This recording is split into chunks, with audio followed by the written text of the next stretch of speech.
So my name is Ree Evans. I'm the Director of Risk Prevention. And with me, I have Nicole Jones. I'll let her introduce herself.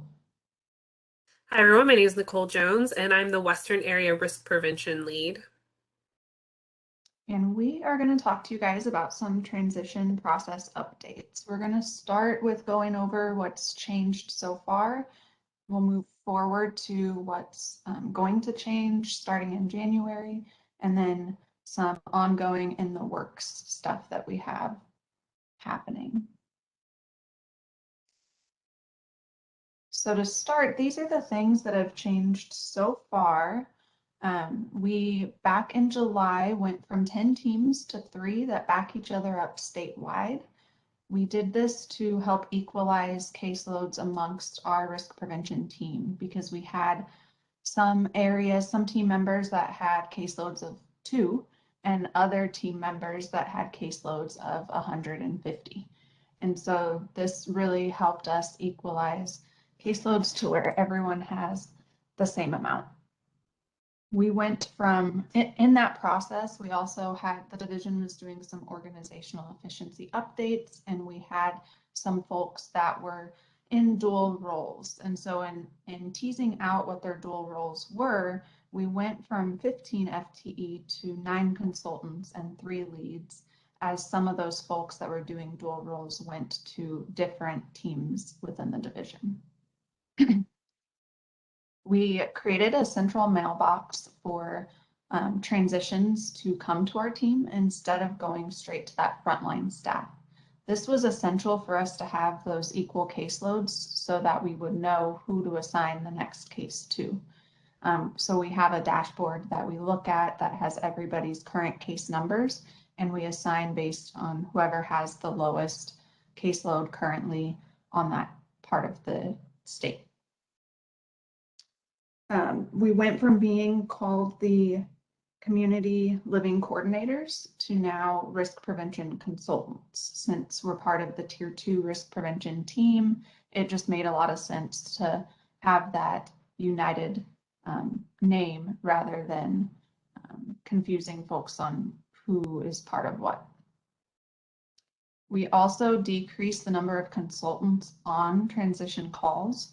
Previous to July, we had 2 consultants on calls, on transition calls at all times, with the sending and the receiving. We now just have the assigned risk prevention consultant on the call. We also asked that when providers serve 30-day notice to regional offices, that the risk prevention area lead is included. The rationale behind that change was because we get so many transition requests on a daily basis that we want to make sure that those 30-day notices that are really time sensitive go straight to the area leads. That way it can be assigned immediately rather than sitting in that inbox that has a lot of incoming requests. I mentioned a little bit ago, we have a transition management dashboard internal for all things transition related. So it has easy to read, readily available real-time information related to the consumer referral database. It has all of our case assignments, some updates for each case, how progress is going, where things are at, if cases are stuck and need central office leadership support, we have that on that dashboard as well.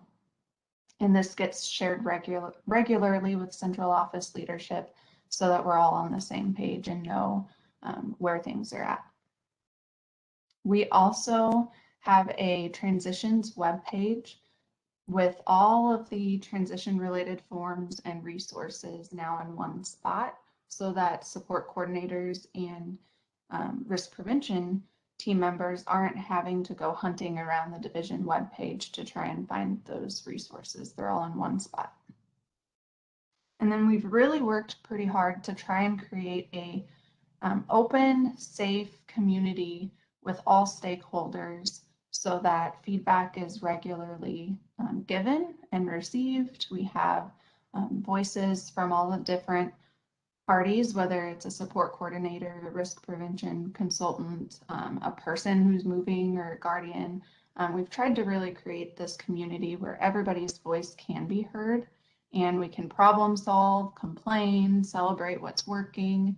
And we have many different avenues in which we're doing that. So we have our transition coffee and chat, which on these slides later when they're posted to the division webpage, you can click on that link and go.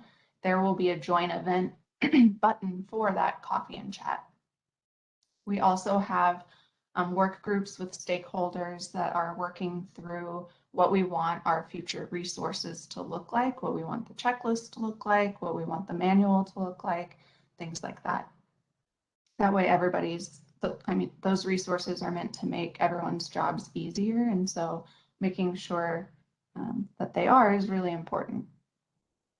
And then we also have been sending out we send out surveys after each coffee and chat for those that don't feel comfortable speaking to a live audience or speaking up in front of a big group. They could also anonymously give their feedback via survey. And then I know Nicole recently sent out a survey specific to state support coordinators, and we're currently analyzing the responses from that. So that's all the things that we've done so far. Now we want to talk a little bit about our 3-year plan and the future. So one of the things we're working on in January, we plan to implement this for 2022, would be targeting our individual consultation. So risk prevention consultants being on transition calls for select moves rather than for every move, and shifting more towards a training model, which I'll talk about a little bit more at the end. We also are going to be providing more training and support to our consultants so that they are more confident in what it takes to consult and train and provide oversight, not only to the transition process, but also to those other tier 2 risk prevention interventions that they are now going to be responsible for providing oversight and support to as well. So their job and role is expanding to be beyond transitions as we move forward over the next 3 years. We also, starting in 2023, we plan to have tier 2 interventions packaged for providers. And when I say providers, I mean it could be support coordinators, it could be behavior analyst, employment specialist, residential providers. Whatever service you're providing, the intervention might differ depending on that service, but the core here is we hope to have risk prevention interventions packaged, which means they're off the shelf, ready for you to grab and take and implement. And they should be relatively easy to do as well. And we're hoping 2023, we likely will have some ready in 2022, but we want to be a little lenient with ourselves with all the other changes going on, and we shot for 2023 instead. And then after that, we also are establishing a regular review and feedback loop within our own team as well as with our stakeholders. We've actually kind of already started that one with our community that I mentioned on the previous slide, of getting feedback from everybody, having regular review of, are these changes working? Are they not? If they're not, we're going to go back to the drawing table, tweak things a little bit and try again. That's part of just doing better and continuously improving. And then our last goal for 2024 would be to have easy to do assessments for risk and regular tiered meetings. So tier 2, we have tier 1 fairly well established with regular tier 1 meetings happening with positive supports consultants across the state. In 2024, we're hoping to have regular tier 2 meetings happening with tiered providers across the state as well with the risk prevention consultants.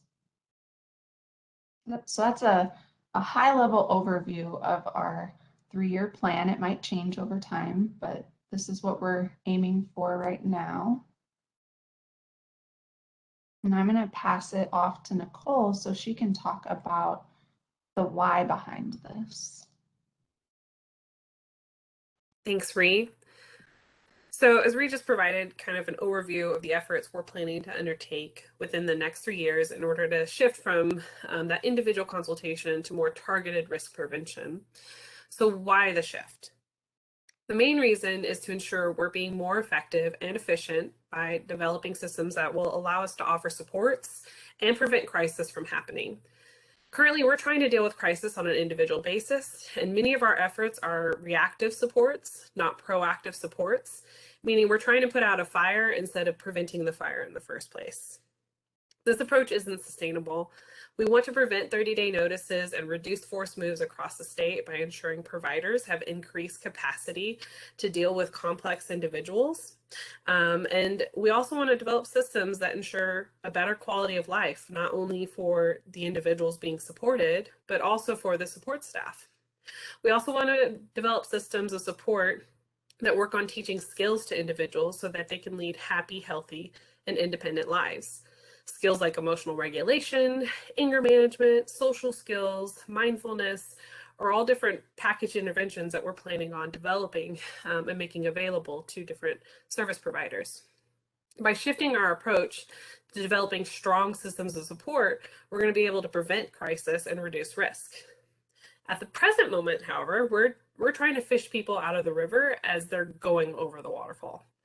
And we want to shift from fishing people out of the river one by one to going upriver and figuring out why are they falling into the river in the first place, and then developing systems of support to prevent them from falling in and heading over that waterfall. So that's a little bit of the reasonings of why we're working on this plan. To give a good overview of how this will affect transitions, this is what the transition process will look like moving forward, starting in January. This is a visual of the entire process. The yellow boxes are what has changed slightly from our current transition process. And I realize it's hard to read any details like this, but we want to show this zoomed out picture to really show what the transition process looks like. So people have a clearer understanding of, like, there are a lot of steps during a transition. And we will be making this available on our website. We'll also be attaching this to the webinar when it's posted for the recording. But if you would like to zoom in, on the left side of your screen, there should be 2 little magnifying glass icons that will pop up. And the magnifying glass with a positive sign in the middle, the plus sign, will be the zoom in sign. So you can try to zoom in. I'm going to get out a laser pointer though, just to walk us kind of through what I'm talking about. So the transition process will be similar to what it is now. You would send in a referral to the transitions inbox. There it'll be reviewed by an area lead to make sure that it's complete. If it's complete, they will designate whether it's a full or partial supported transition. A partially supported transition are transitions where individuals are new to residential supports, or maybe they're choosing to change providers. And a full supported transition down here is one of 10 different situations, funding sources, and or settings that they're currently placed in. So fully supported transitions include child-specific contracts, IDAs either with Children's Division or DBH. They're currently placed in a hospital. They're currently in a state-operated program. They're in a psychiatric facility or a lock facility of some kind, such as jail or locked nursing facilities. They're in a crisis bed. So all those different settings qualify for full supports. They're placed in the intensive behavioral residential program, or if a 30-day notice was given by a provider. So those are all the different transitions that would receive full support. Now, moving from there, once we've designated partial or full support, if it's partial, the referral will go on the CRD. The RPC assigned will monitor that and pass on any interested providers to the support coordinator. And if there's an interested provider, we'll go ahead and have the support coordinator set up the meetings and run the transition meetings.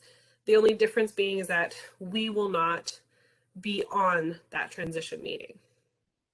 If it's a fully supported one, we will be asking for updates, especially for those 30-day notices. We'll be asking for updates from the SC on what's going on, where are we at with stuff, and trying to make sure that we're moving along. We'll also be monitoring the CRD and providing information to the support coordinator as providers express interest. And then when it's time for the transition meeting, we've decided we're wanting to move forward. The SC will set up the transition meetings, and we will be there to attend those meetings to provide additional consultation and support. There will also be a slight difference in who's notifying RNs and business offices.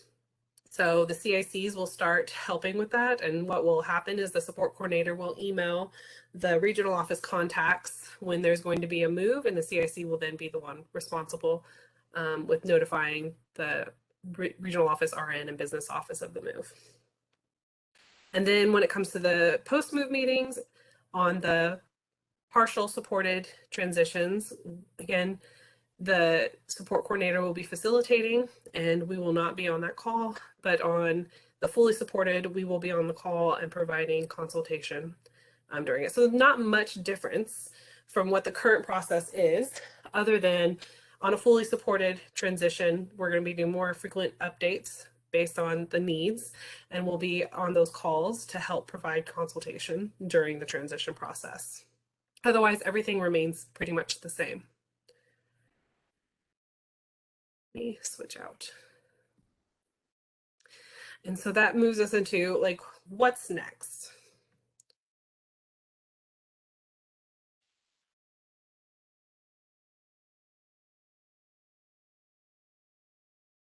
All right, thank you, Nicole.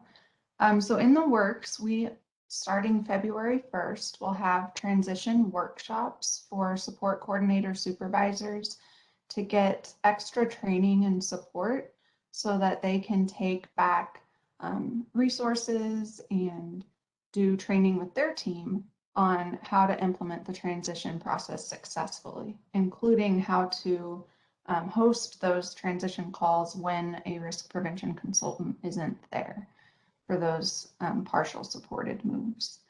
And the Eventbrite for that is going to go out in January. We will send it via a DD mail ding. So if you are not signed up for the DD mail blasts, we highly recommend that you do, and we will include instructions on how to do that in our Q&A follow-up. And then with these workshops, it will also include if a support coordinator supervisor requests a risk prevention consultant to observe or provide some assistance with a couple of calls post workshop training. So after the workshop, then we will also provide that support as well. We'll come sit in on a couple of calls, provide some assistance, some support and feedback to the supervisor as well. We're really trying to mirror what we're doing with Tier 1 in building up effective coaching systems, building up supervisors that are better able to support their team in the processes that we're working on enhancing with tiered supports.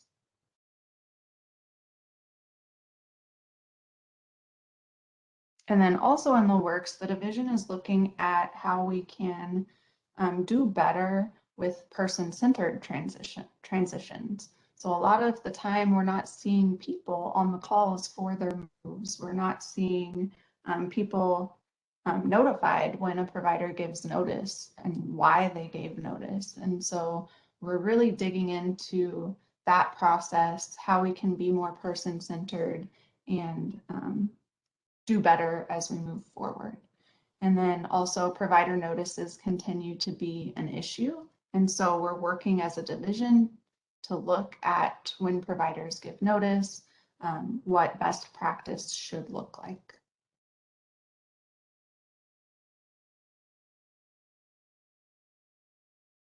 All right, so I know we covered a lot today and you probably have questions. Please go ahead and submit your questions either in the chat box here, or you can send those to tier2@dmh.mo.gov as shown here on the screen with the subject line webinar question. and we'll get that added to the Q&A. We'll review, we'll follow up with that fact document. We'll post the slides from today, the Q&A, as well as a larger file version of that process map that Nicole showed earlier that was probably a little hard to read. We'll post that as a standalone as well so that you can zoom in and everything will be much clearer to look at. We'll post it on the previous webinar page as well as the Tier 2 webpage and the Community Transitions webpage. That way, no matter which entry point you go to, you should be able to find that information. And with that, I want to thank you guys for listening to us today, and we look forward to continuing to work together.